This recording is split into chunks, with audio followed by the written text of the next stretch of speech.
Who is the luxury traveler today? Who are all those like-minded people? And what customers do you target or do you cater to for your respective companies? Are there different types of luxury customers? Anybody?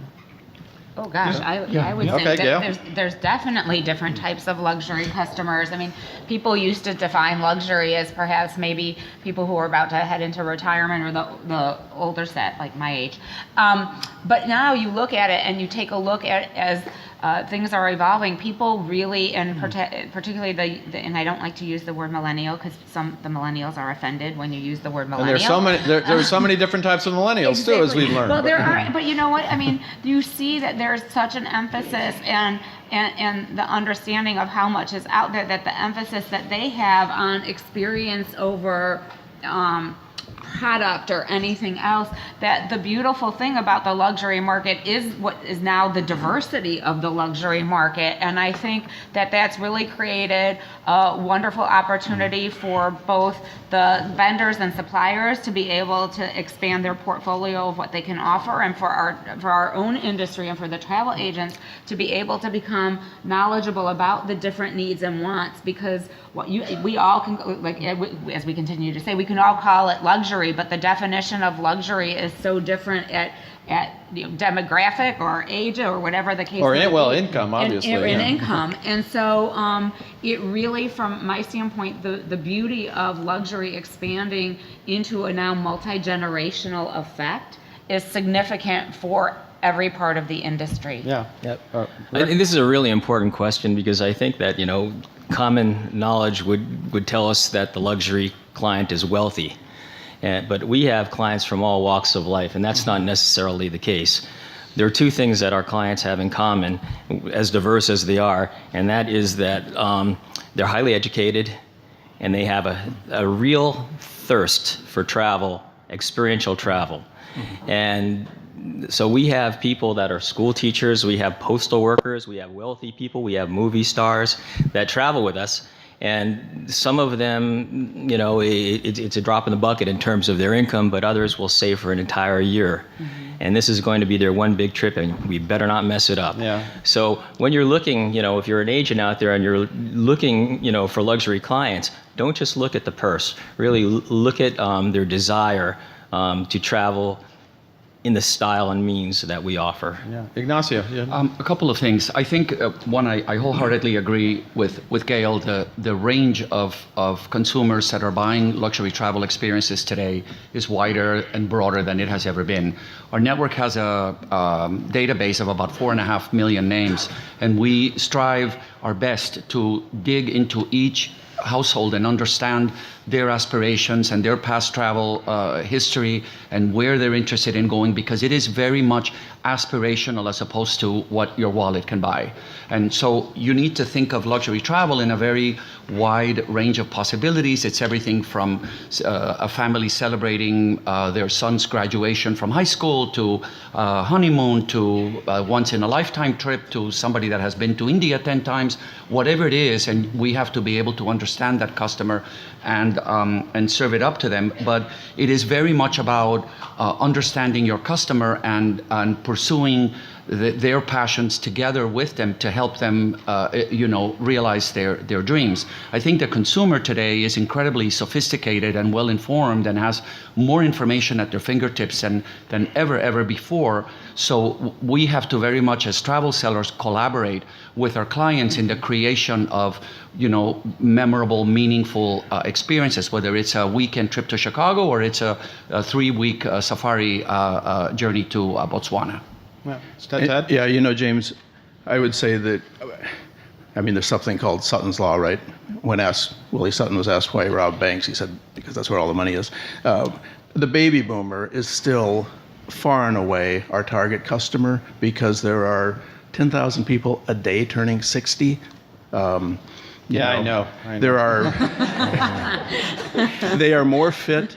They are, like Rick was saying, there are a huge lot of them that are lifelong learners that want to be engaged. There's a lot of them, talking about frustrations of travel. They may not want to get on a long haul flight to Europe, but they want all the amenities that Navin and Ignacio are speaking about. They want all of that here, and so that's what we cater to. Yeah, well, the other thing is luxury travel is, and it's almost an oxymoron to say it's more affordable.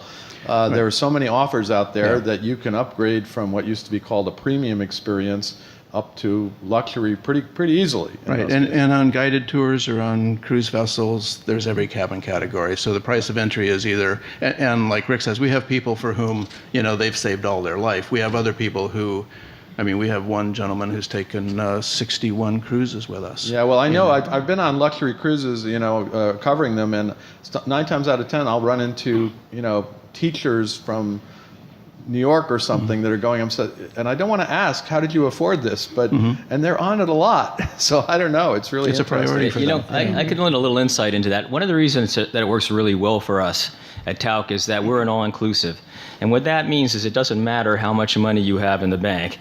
When you travel with us, everyone is equal, everyone's a VIP. When that's not the case, then it becomes embarrassing when 2 families of different income levels sit down to dinner and they both look at the menu. And if one of those families doesn't have, the same means, then they feel like second class citizens, sort of. But when you don't have to look at the prices on the menu, and you don't have to worry about the tipping, and you don't have to worry about what it's going to cost you because it's all been prepaid, right?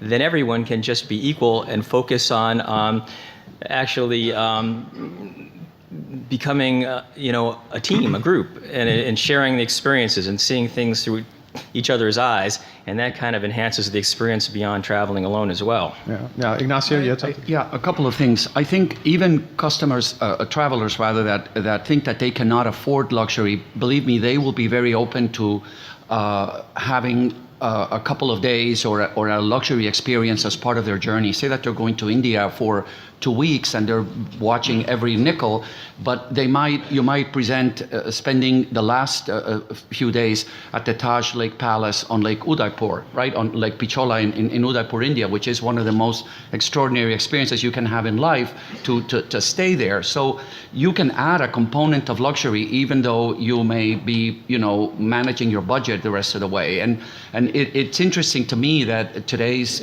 young people that may not be saving for a house or may not be interested in buying a car have no problem spending $250 on dinner because it is a very special chef with a very special menu and you have to wait 3 months to get a reservation. So we have to understand what are the pursuits and the passions of the customer and exceed those expectations. Yeah. I think one of the important takeaways for all of you should be that it's no longer demography. But let's not kid ourselves. We are in the business. We are doing commerce all of the time. So money does matter, and every experience doesn't cost the same. Whether it's Lake Pichola or going up in the high Arctic or going to some palace somewhere else on a tour or being in the Mississippi, all of these have a cost associated with them. And I think the onus on all of us in this business is to ensure that we intimately understand what the client is desiring, and within that set of desires try to create something that they can't do on their own in the experience. And for example, with Ponant, we may take people up in Greenland and then give them a few fishing poles in one of the places, have them catch something, and actually learn how the natives fed themselves. If they like sashimi, they're welcome to it, but if they like a fire, we'll happily build one. That by itself is a form of luxury. But getting to Greenland is not cheap. So that's where the money component does come into play. And I think the important part for all of us is to make sure we understand the client very well and can build that experience for them that they can't otherwise get. Yeah, That is Ted, you had- for them. Yeah, I was going to say the takeaway for me is all inclusive, because like Rick says, you don't want for the customer, so they're not being nickeled and dimed, or so they're not being compared amongst themselves, but for the agent, because then it's a single transaction, everything's commissionable. Right. You're not, it's a much better deal for the agency to sell all-inclusives. Yeah. But here's what I would say is, because we've spent a lot of time talking about the properties and what happens when you get there, or the experience when you get to the destination. I would argue that luxury actually starts. There's a whole travel ribbon that starts with the agent, right? And it starts with the agent knowing you, and that luxury experience of serving the client is equally as important. You know, Elizabeth Taylor used to be a client of ours, and she loved to stay at the Dorchester. Which is a great property, has great amenities, definitely luxury experience. But the Dorchester repainted their bedrooms and their rooms pink, and she preferred blue. And so our agent called ahead of time and had them repaint the room to blue before she arrived, right? Or we have a client that when they... I've tried to do that a few times. It doesn't work for everybody. You need one of our agents, James. Yes, that's true. I'm missing that. You need to come our way. Okay. But I also think, but it even goes to, we have another client who gets to the hotel and prefers to call their agent to call room service for them instead of calling, and it sounds funny, but that's luxury for them, right? And so I would argue that as much thought as you put into your experiences and you put into and as much thought as this whole panel puts into the experience, I would argue that there's a whole travel ribbon that starts with the very beginning of the planning of that trip and then goes from there. And Ignacio, I know you've had a few rooms repainted, Ignacio.